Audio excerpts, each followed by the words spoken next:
सबको नमस्कार, प्रणाम, सत श्री अकाल। हेलो नमस्कार दोस्तों, दिल्ली के प्रादेशिक समाचार के स्टूडियो में आप सभी का बहुत बहुत स्वागत है। दोस्तों यहाँ पर आपको देखने को मिलेगा दिल्ली से जुड़ी सारी बड़ी खबरें, मुख्य समाचार, ब्रेकिंग न्यूज अपडेट के रूप में, इसलिए वीडियो को शुरू से अंत तक जरूर देखिएगा। दोस्तों वीडियो को प्यारा सा लाइक और चैनल को सब्सक्राइब जरूर कर लीजिएगा ताकि दिल्ली से जुड़े कोई भी खबरें छूटे ना पाए। चलिए दोस्तों टाइम वेस्ट न करते आगे बढ़ते हैं खबर की ओर। योगी सरकार ने वाराणसी, गोरखपुर और कानपुर सहित 13 शहरों में 26 नगर वन क्षेत्र सिटी फॉरेस्ट विकसित करने की पहल की गई है। सरकार ने इस पहल को अगले 6 महीने में अमली जामा पहनाने का लक्ष्य भी निर्धारित किया है। मुख्यमंत्री कार्यालय के आधिकारिक सूत्रों ने रविवार को बताया कि राज्य का हरित क्षेत्र बढ़ाने के लिए शुरू की गई इस पहल के दायरे में जिन 13 शहरों को चिन्हित किया गया है, उनमें मुख्यमंत्री योगी आदित्यनाथ का विधानसभा क्षेत्र गोरखपुर और प्रधानमंत्री नरेंद्र मोदी के संसदीय क्षेत्र वाराणसी के अलावा आगरा, फिरोजाबाद, झांसी, कानपुर नगर, कानपुर देहात, औरैया, हरदोई, हाथरस, इटावा, हरदोई, रायबरेली, मुरादाबाद और अमरोहा शामिल हैं। सरकार की इसके पीछे मंशा है कि इन वनों के विकसित होने पर पर्यटकों को नेचुरल पिकनिक स्पॉट का एक विकल्प मिलेगा। साथ ही मुख्यमंत्री की मंशा के अनुसार इको टूरिज्म के दायरे का भी विस्तार होगा। स्थानीय स्तर पर रोजी रोटी के अवसर मिलना इस अभिनव योजना का बोनस होगा। दिल्ली के मुंडका मेट्रो स्टेशन के पास हुए भीषण अग्निकांड हादसे के दौरान 2 युवकों ने आग में घिरे लोगों को बचाने के लिए अपनी जान की भी परवाह नहीं की। इसमें एक शख्स तो खुद इमारत में फंसा था। इमारत में शुक्रवार शाम आग लगने के बाद दमकल विभाग की टीम और पुलिस के पहुंचने से पहले पास के प्रॉपर्टी डीलर के ऑफिस में मौजूद ऋषभ लाकड़ा ने आनन फानन में वहां से गुजर रही एक जेसीबी को रोककर सहायता के लिए राजी किया। फिर बचाव कार्य के लिए दीवार तोड़कर लोगों को निकालने का काम शुरू हुआ। मुंडका अग्निकांड, ऑस्ट्रेलिया से आए मोटिवेशनल स्पीकर पिता पुत्र की मौत। हादसे के वक्त इमारत की पहली मंजिल में 30 वर्षीय हरजीत भी फंसा था, लेकिन उसने जेसीबी एवं रस्सी के सहारे पहले खुद निकलने की बजाय दूसरों को निकालना प्राथमिकता पर रखा। वह लोगों को निकालने में जुटा रहा, यहाँ तक कि अंत में निकलते वक्त खुद भी झुलस गया और इमारत से गिरने की वजह से पैर भी टूट गया। हालांकि उसकी हालत खतरे से बाहर है। गेट बंद नहीं होता तो कई जानें बच जाती। दिल्ली की एक अदालत ने हाल ही में तेलंगाना कैडर के एक आईएएस अधिकारी को अग्रिम जमानत दी, जिस पर एक महिला के साथ कथित रूप से बलात्कार करने का मामला दर्ज किया गया था। कोर्ट ने कहा कि जांच के दौरान आरोपी को गिरफ्तार नहीं किया गया था और अब चार्जशीट दाखिल कर दी गई है। अतिरिक्त सत्र न्यायाधीश धर्मेंद्र राणा ने आरोपी आईएएस अधिकारी कालीचरण खरताड़े को 50,000 रुपए के निजी मुचलके और इतनी ही राशि के 2 जमानती मुचलके पेश करने पर जमानत दे दी। कोर्ट ने कहा कि एफआईआर दर्ज करने में काफी देरी हुई। मामले की सूचना तुरंत अधिकारियों को दी जानी चाहिए थी। अदालत ने यह भी कहा कि एफआईआर के बाद भी शिकायतकर्ता दिल्ली के विभिन्न होटलों में आरोपियों से मिलती रहीं। अदालत ने कहा कि चार्जशीट दायर कर दी गई है और जांच के दौरान आरोपी को गिरफ्तार नहीं किया गया। आरोपी के वकील प्रियंका अरोड़ा और संदीप लांबा ने तर्क दिया कि शिकायतकर्ता एक शिक्षित महिला है और वर्तमान मामला शिकायतकर्ता द्वारा शादी के लिए उसकी अवैध मांग को पूरा करने के लिए दर्ज कराया गया था। यह एक झूठा मामला है और आरोपी को झूठा फंसाया गया है। शिकायतकर्ता ने अपनी मर्जी से आरोपी के साथ संबंध बनाने की सहमति दी थी। राजधानी दिल्ली के मुंडका मेट्रो स्टेशन के पास शुक्रवार को भीषण आग की शिकार हुई 4 मंजिला व्यावसायिक इमारत के मालिक मनीष लाकड़ा को मुंडका थाना पुलिस ने रविवार को गिरफ्तार कर लिया है। इस हादसे में अब तक 27 लोगों की मौत हो चुकी है, जबकि 30 से अधिक लोगों के अब भी लापता होने की खबर है। 4 मंजिला इमारत में आग लगने से 12 लोग घायल हो गए। पुलिस का कहना है कि हमने बिल्डिंग के मालिक मनीष लाकड़ा को गिरफ्तार किया है। आग लगने के दौरान मनीष अपने परिवार के साथ बिल्डिंग के ऊपरी मंजिल पर मौजूद था और क्रेन की मदद से परिवार समेत नीचे आ गया था। मुंडका अग्निकांड, ऑस्ट्रेलिया से आए मोटिवेशनल स्पीकर पिता पुत्र की मौत। आग लगने के बाद से मनीष फरार हो गया था और उसको पकड़ने के लिए पुलिस की टीम लगातार छापे मारी रही थी और रविवार सुबह पुलिस ने मनीष को गिरफ्तार कर लिया। मुंडका अग्निकांड में मारे गए 27 लोगों में से अब तक 8 शवों की हुई पहचान। दिल्ली सरकार ने डेंटल सर्जन सर्विस रूल्स के लिए एक कैडर के गठन को मंजूरी दी है। स्वास्थ्य मंत्रालय की ओर से दंत चिकित्सा सिस्टम को मजबूत करने के लिए दंत चिकित्सा कैडर के गठन का निर्णय लिया गया है। यह दिल्ली में दंत चिकित्सकों डेंटिस्ट्स के लिए इस तरह का पहला कैडर है। दिल्ली सरकार के इस कदम से पिछले 2 दशकों से दिल्ली के विभिन्न अस्पतालों में अस्थायी तौर पर सेवाएं दे रहे दंत चिकित्सक अब नियमित हो पाएंगे। साथ ही नियमित भर्ती में भी मदद मिलेगी। दंत चिकित्सक कई वर्षों से कैडर के गठन करने की मांग कर रहे थे।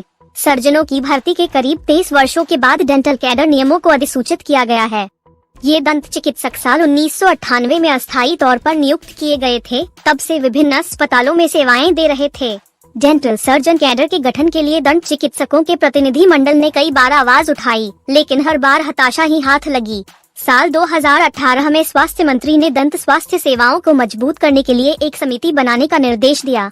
फैसले के लिए स्वास्थ्य मंत्री को दिया धन्यवाद। इस समिति के हम सदस्यों में शामिल रहे doctor Zahiruddin, doctor Harpreet Grewal, doctor Anil Mittal और डॉक्टर विक्रांत मोहंती ने स्वास्थ्य मंत्री सत्येंद्र जैन का शुक्रिया अदा किया। मुंडका स्थित जिस इमारत में शुक्रवार को आग लगी थी, वहां रेस्क्यू ऑपरेशन तो खत्म हो चुका है, लेकिन अंतिम दौर का तलाशी अभियान जारी है। एनडीआरएफ की टीम रविवार को एक बार फिर से बिल्डिंग के अंदर दाखिल हुई है। एनडीआरएफ के ऑफिसर आशीष ने बताया कि आज अब एक फाइनल सर्च किया जा रहा है। इमारत के अंदर से शनिवार को भी कुछ अवशेष मिले थे, जो एफएसएल की टीम को दे दिए गए थे। आज फाइनल सर्च है, पूरी बिल्डिंग को फिर से सर्च किया जाएगा। डीसीपी समीर शर्मा के मुताबिक इस हादसे में 29 लोग लापता हुए थे। इनमें से 24 महिलाएं और 5 पुरुष हैं। मौके से 27 लोगों के शव ही मिले हैं। अभी तक 8 शवों की शिनाख्त हुई है। उन्होंने कहा कि परिजनों के साथ मिलकर अन्य की शिनाख्त का प्रयास कर रहे हैं। घटना के दौरान घायल हुए 12 लोगों को संजय गांधी मेमोरियल अस्पताल में भर्ती कराया गया था, जिन्हें अब छुट्टी दे दी गई है। जुमलू एंट्रेंस एग्जाम 2022। जामिया मिलिया इस्लामिया ने स्नातक और स्नातकोत्तर पाठ्यक्रमों के लिए प्रवेश परीक्षाओं का संशोधित कार्यक्रम शनिवार को जारी किया। इसके तहत प्रवेश परीक्षा जून के दूसरे सप्ताह से शुरू होगी। गैर सीयूईटी पाठ्यक्रमों के लिए प्रवेश परीक्षा 2 जून से शुरू होने वाली थी, लेकिन नई अधिसूचना के मुताबिक प्रवेश परीक्षाएं 11 जून से शुरू होंगी। विश्वविद्यालय ने प्रवेश परीक्षाओं की संशोधित तारीखों के साथ जारी अधिसूचना में कहा कि सीयूईटी के फॉर्म भरने की अंतिम तिथि बढ़ाए जाने और सीबीएसई की नियमित परीक्षाओं को देखते हुए कुलपति नजमा अख्तर ने प्रवेश परीक्षाओं की तारीखों में परिवर्तन की अनुमति दे दी है। अधिसूचना के मुताबिक विभिन्न स्नातक और स्नातकोत्तर पाठ्यक्रमों के लिए 126 प्रवेश परीक्षाएं लगभग 1 महीने में आयोजित की जाएंगी। परीक्षाएं 8 जुलाई को संपन्न होंगी। जामिया ने शुक्रवार को सभी स्नातक और स्नातकोत्तर पाठ्यक्रमों के लिए ऑनलाइन आवेदन पत्र जमा करने की अंतिम तिथि 25 मई तक बढ़ा दी थी। राजधानी दिल्ली की सड़कों पर बढ़ते प्रदूषण को मौके पर ही खत्म करने के लिए लोक निर्माण विभाग की ओर से योजना तैयार की गई है। इसके तहत सड़कों से उड़ने वाली धूल को मौके पर ही खत्म कर दिया जाएगा। इसके लिए विभाग की ओर से water sprinkler, anti smog gun, हरियाली बढ़ाने जैसे कई ठोस कदम उठाए जा रहे हैं। लोक निर्माण विभाग की ओर से अपने सभी सर्कल और जोन के अधिकारियों को वाटर स्प्रिंकलर और एंटी स्मॉग गन खरीदने के लिए टेंडर आमंत्रित करने के निर्देश दिए गए हैं। दिल्ली सरकार की ओर से राजधानी की सभी सड़कों के लिए यह योजना शुरू की जा रही है। इसकी शुरुआत 5 प्रमुख सड़कों पर पायलट प्रोजेक्ट में रूप में की जा रही है। पीडब्ल्यूडी दिल्ली में लगभग 1447 किलोमीटर प्रमुख सड़कों का प्रबंधन करता है। यहाँ शुरू होगा pilot project. 1. MB Mehrauli Badarpur road. 2. विकास मार्ग। 3. DND से धौला कुआं। 4. सिग्नेचर ब्रिज से वजीराबाद। 5. पंखा रोड जनकपुरी से एयरपोर्ट तक। किराए पर भी लिए जाएंगे water sprinkler. DU admission and CUET 2022। DU के कॉलेजों में दाखिला केवल सीयूईटी के अंकों के आधार पर ही होंगे, न कि 12 के अंक के आधार पर। ऐसे में सीयूईटी के दिशा निर्देश पढ़कर ही आवेदन करें। उक्त बातें डीयू के डीन एडमिशन प्रोहनीत गांधी ने केंद्रीय विश्वविद्यालय प्रवेश परीक्षा 2022 पूर्व स्नातक में नामांकन प्रक्रिया विषय पर आयोजित एक वेबिनार में कही।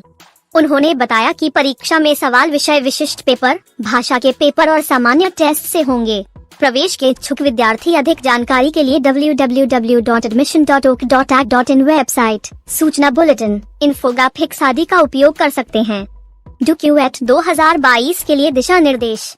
1 जनरल टेस्ट के लिए स्लॉट 1 का चुनाव करें। 2 पेपर में मनपसंद भाषा का चुनाव कर सकते हैं। 3 विषय आधारित प्रश्न पत्र, एक चुनी हुई भाषा और दूसरा अंग्रेजी में होगा। 4 डीयू प्रवेश प्रक्रिया के तहत स्नातक के 73 विषयों में दाखिला देता है। उदयपुर में कांग्रेस पार्टी के चिंतन शिविर में पार्टी अध्यक्ष सोनिया गांधी ने कहा कि उदयपुर नव संकल्प शिविर में जो भी मंथन हुआ है उसको लागू किया जाएगा। हम नई ऊर्जा और नई सोच के साथ लोगों के बीच जाएंगे। नव संकल्प में जो भी हमने तय किया है हम लॉन्च कर रहे हैं। सोनिया गांधी ने बताया कि गांधी जयंती के दिन पार्टी कश्मीर से कन्याकुमारी तक भारत जोड़ो यात्रा शुरू करेगी। सोनिया गांधी ने बताया कि इसमें तमाम युवा और बुजुर्ग भी हिस्सा लेंगे। सोनिया गांधी के मुताबिक बिना किसी ब्रेक के यह यात्रा जारी रहेगी। इस यात्रा का मकसद सांप्रदायिक सौहार्द व हमारे संविधान की वैल्यू को बचाना है। सोनिया गांधी ने बताया कि दूसरे चरण में जनजागरण अभियान शुरू किया जाएगा। इसमें अर्थव्यवस्था और बेरोजगारी जैसे अहम मुद्दे को उठाया जाएगा। पार्टी अध्यक्ष ने साल 2024 में होने वाले लोकसभा चुनाव का भी जिक्र किया। उन्होंने कहा कि 2024 लोकसभा चुनावों को फोकस करते हुए इन मुद्दों पर अभियान चलाए जाएंगे। CWC की नियमित बैठकें आयोजित कर राजनीतिक मुद्दों को समझा जाएगा और पार्टी को आगे बढ़ाया जाएगा। इस चिंतन शिविर के अंतिम दिन सोनिया गांधी ने एक विशेष नारा भी दिया, हम वापस आएंगे, हम वापस आएंगे। इसके बाद सोनिया गांधी ने कहा कि यह हमारा नव संकल्प है।